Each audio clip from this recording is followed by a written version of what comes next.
Et maintenant, alors là, c'est un film qu'on a découvert au festival de Sarlat, si je me souviens bien, ou Auch, peut-être l'un des deux, je sais plus.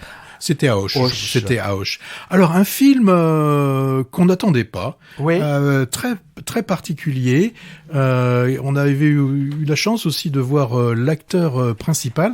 Et ce film, c'est L'Homme d'Argile dont tu vas nous parler. L'Homme d'Argile à l'affiche la semaine prochaine seulement, je crois. Hein. Et dans peu de salles. Hein. Ah, conte contemporain qui emprunte à La Belle et la Bête, mais en inversant. Là, c'est la Belle plutôt qui tiendrait la Bête captive dans son château.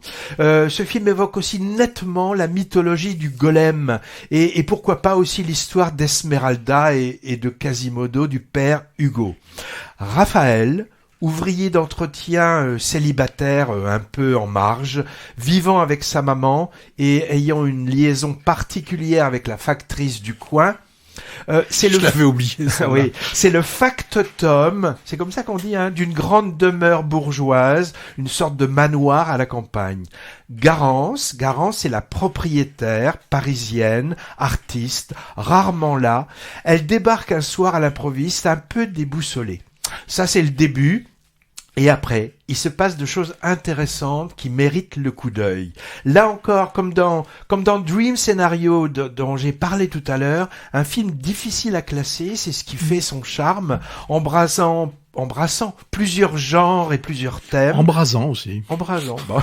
Comédie, conte pour adultes donc, film sur les classes sociales, commentaires sur la pratique artistique aussi, hein, musique, art plastique, comme passion et comme instrument de libération et comme arme de séduction aussi, hein. Et puis film sur la différence, on peut dire également, et mélodrame sentimental. Bref, un mix parfaitement original et très réussi.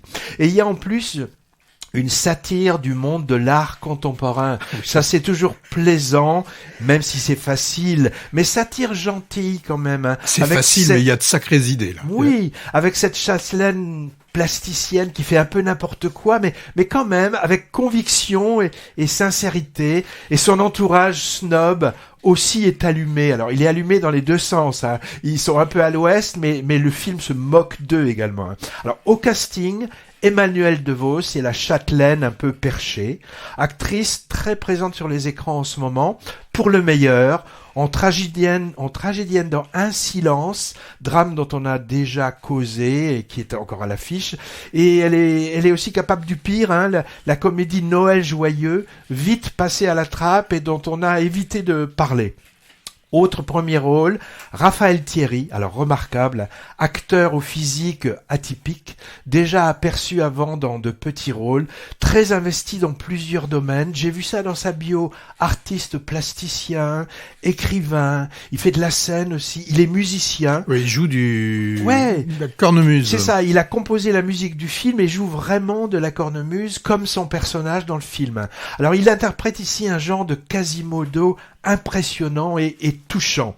Un second rôle aussi qu'on ne peut pas manquer, c'est celui de la maman, impayable de verve et de naturel, tenue par une comédienne non professionnelle qui a d'ailleurs eu le prix d'interprétation au dernier festival de Moulins, c'est dans l'Allier, qui est dédié aux acteurs émergents.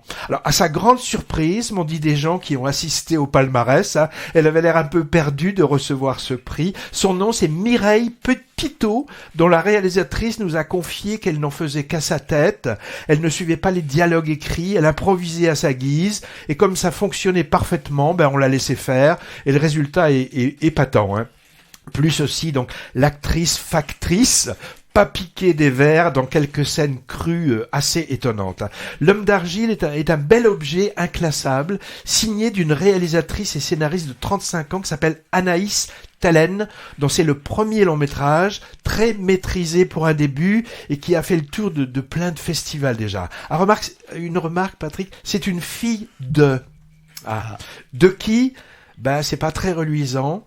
Karl Zero et Desiderata, ça c'est des pseudonymes, et elle a Frigide Barjot de Sinistre Mémoire comme tante. Il y a mieux comme parentèle, hein, mais on choisit pas ses parents, on choisit pas sa famille, chantait Maxime Le Forestier. Un gonze mine de rien qu'à marier ma frangine, oui. Si je ne devais retenir qu'une scène de ce long métrage attachant, ce serait celle magnifique, émouvante et sensuelle en même temps, où une sculpture prend vie et qui donne finalement son titre au film. Patrick, toi t'as bien aimé aussi, je crois. Hein.